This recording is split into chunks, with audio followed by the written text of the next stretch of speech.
Elon Musk responded to that tweet with a just the point is he doesn't care. So now why am I mentioning all this? Am I talking to you about this because it's so important that Elon Musk got into a fight with Jimmy Kimmel? No, that is not the point. The point is the narrative is collapsing, because what is it? Now I'll show you. What is it that Elon Musk was tweeting about in the first place that elicited such a response from Jimmy Kimmel? Well, it was a response to a Hillary Clinton tweet. Now you'll see how this whole thing comes together. We're weaving it together for you.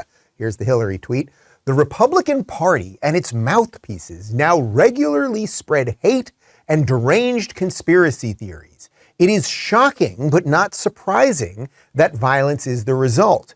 As citizens, we must hold them accountable for their words and the actions that follow. Leave that up there for just a second, Hunter, because Hillary, now we know she does this, right? This is exactly what she does, right? It was a vast right-wing conspiracy 25 years ago when Bill Clinton was sticking a cigar in Monica Lewinsky while on the phone with Trent Lott, which I always just think is the funniest part of the whole story.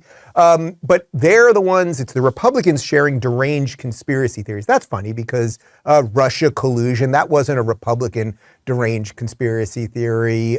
Brett Kavanaugh is a serial rapist. Kyle Rittenhouse is a white supremacist. Jussie Smollett was hung. You know, you guys get it. It's the left and the machine that does this. In any event, she had no evidence that this guy that you're looking at there, that's the guy that broke into the Pelosi's home. Okay, he lives in San Francisco. He's a nudist and apparently was a BLM guy. He had BLM signs in his things. He had the gay trans flag, or where they ruined the rainbow, whatever the hell that thing is. So it's a little unclear, let's say, at best, what his political leanings are, but they seem like they're left. But I'm not trying to convince you anything. I'm just telling you what is. So Hillary tweets that thing out, and then Elon just responds to it and says, there is a tiny possibility there might be more to this story than meets the eye. And then he referenced a website there, and that's when Kimmel got in on it. The point being that something is shifting here. In the old days, and when I mean the old days, I mean literally last week, if the narrative was out there that the Republicans are racist and bigots and conspiracy theorists and all that, there would be almost no way to push back on them because you would get censored or shadow banned or your views depressed or whatever algorithmic trick is involved. But now Elon owns Twitter. And not only does he own Twitter, so he's allowing people to say what they want, but he's also getting involved in it himself, right? That may not actually be the wisest thing. Like maybe he should be cooling it off a bit, but he's poking the bear right now, and perhaps the bear needs to be poked. Here's a headline from the New York Times that I thought was quite interesting. Elon, I want to read the headline before the Elon retweet of it. It's Elon Musk in a tweet shares link from site known to publish false news. Now, of course, first off, if Elon Musk was to share CNN puts fake and false news up all the time. Washington Post, et cetera, but they didn't like this website. So Elon Musk in a tweet shares link from site known to publish false news. And then Elon, this is just so perfect. It's so perfect. This is fake. I did not tweet out a link to the New York Times. So the guy's having fun with it. Why, again, is this important? This is not about Twitter minutia, but this is about we can expose the nonsense through comedy and an even playing field, right? We have not had an even playing field. We've had a dysregulated playing field where we see things in reality, but then the algorithmic depression, the bots, the trolls, all of those things make it seem like what we're seeing in front of our eyes is not real. That seems to be changing. So, okay, so what is the deal with this crazy break-in at Nancy Pelosi's house?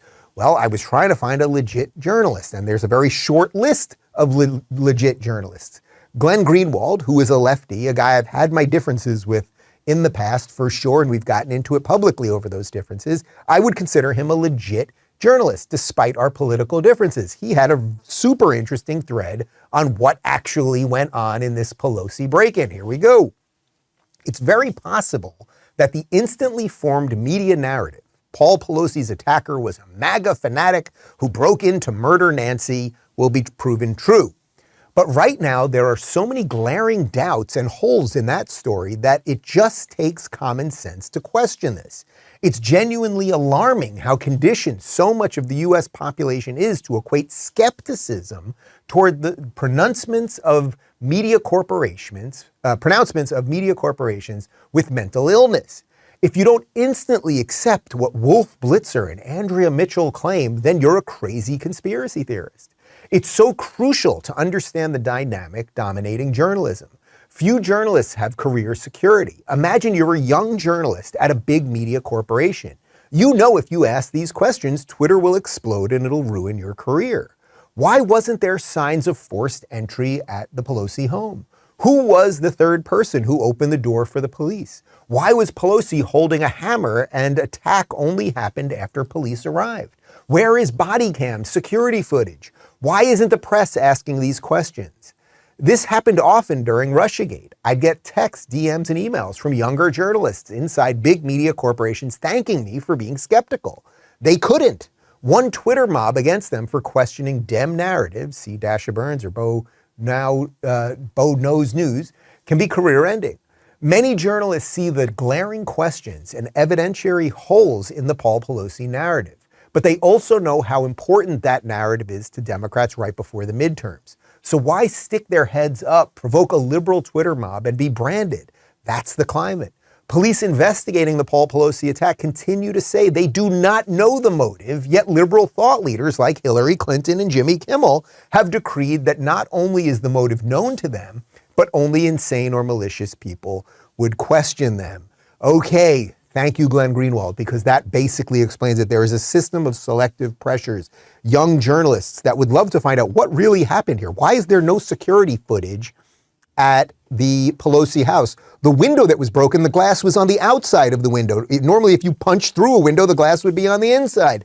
Why was Paul Pelosi holding a hammer? Why was this guy in his underwear? Like, there's a lot of weird stuff going on. And on top of the fact that Paul Pelosi was just arrested for drunk driving a month ago. Like, the guy's life is obviously a bit of disorder. But immediately, Hillary Clinton, this is right-wing crazy people, right? Jimmy Kimmel jumps in. Jimmy Kimmel has no reason to jump in on this except that he's part of the machine. Ilhan Omar, immediately. These are right-wing, blah, blah, blah.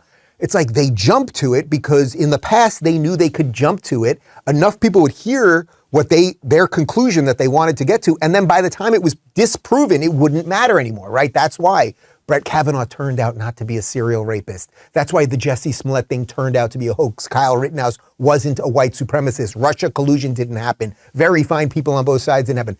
We've been through this game over and over and over.